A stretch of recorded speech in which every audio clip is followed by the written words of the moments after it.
Olá, alunos do sétimo ano A e B.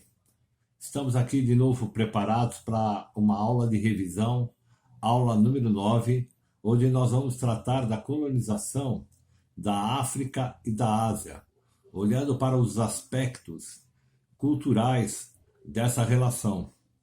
Então, a aula do Centro de Mídia que vocês tiveram essa semana falou sobre as tecnologias e os impérios da África, ok? A primeira definição é o que são saberes e técnicas, o que é tecnologia. E aí foi definido que tecnologia é um conjunto de habilidades para executar uma tarefa, uma competência ou uma habilidade. E aí relata-se que teve três grandes impérios na África, né? O Império de Gana, que vai do século VI ao século XIII, o Império de Mali, que vai do século XIII ao século XV, e o Império de Songhai, que vai do século XV ao século XVI.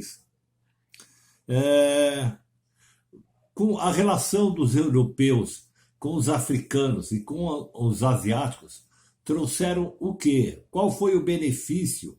Qual foi o grande movimento que isso fez para a Europa e, consequentemente, para a Ásia e para a África? Primeiro foi uma mobilidade comercial. A partir do momento que os europeus, primeiro os espanhóis e depois os portugueses, aliás, desculpe, primeiro os portugueses e depois os espanhóis, quando eles fazem essas grandes navegações em sentido da África e posteriormente da Ásia, faz com que isso haja uma grande mobilidade comercial, né? Começa aquelas grandes transações comerciais, né? De compra e venda, principalmente de matéria-prima. Houve novas rotas de comércio e desenvolvimento desses reinos. E aí, também olhando para o lado da América Latina, né?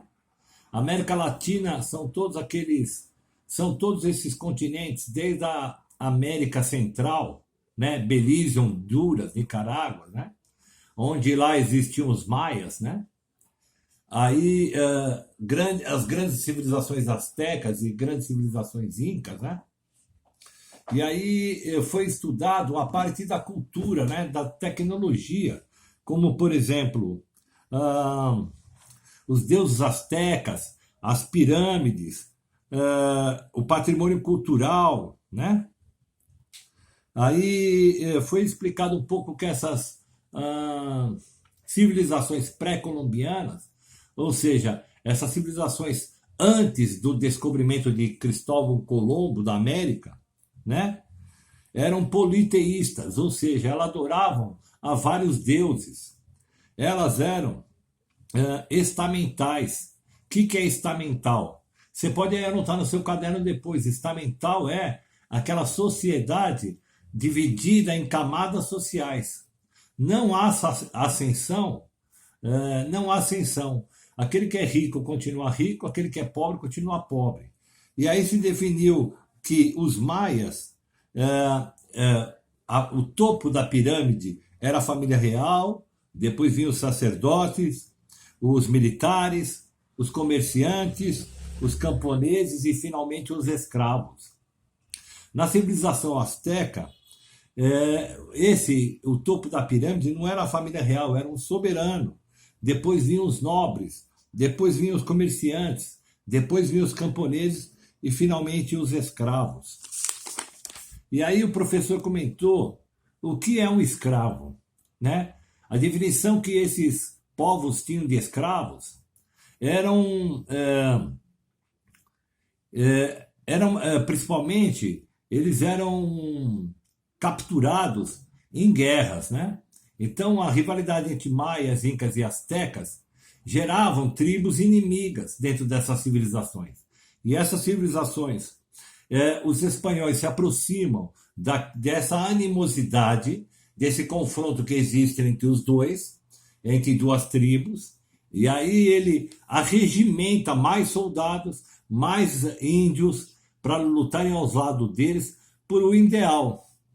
por isso que existiu essa grande chacina, essa grande dizimação de indígenas, né?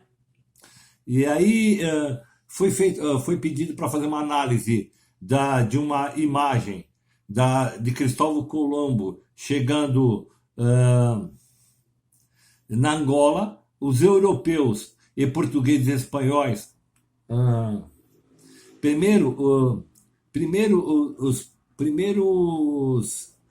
Primeira civilização a chegar aqui na América foi os portugueses e depois os espanhóis. E aí foi analisado também uma carta de Pero Vaz de Caminha, né? Que esses homens, também depois, posteriormente, vêm os jesuítas, com o principal objetivo de catequizar os índios e principalmente ensiná-los a ler e escrever, né? E aí foi pedido lá também, finalmente, foi proposto uma atividade onde vocês poderiam criar carimbos, né? Com vários significados, várias formas humanas, ou de animais, ou de deuses dessas civilizações pré-colombianas. Aqueles que se propuseram a fazer essa atividade, está lá no Caderno do Aluno, volume 2, página 54. Ok? Basicamente foi essa a aula que vocês tiveram no Centro de Mídias essa semana. Peço a vocês que aqueles que não realizaram a atividade 1 ou atividade 2 e agora 3 de História, procurem colocar em ordem, que nós estamos fazendo aqui um levantamento para ver as atividades pendentes e, posteriormente, seus tutores entrarão em contato com vocês, tá bom? Estou à disposição. Qualquer dúvida é só entrar ali no Google Classroom e entrar em contato comigo, tá bom? Um grande abraço e até a próxima.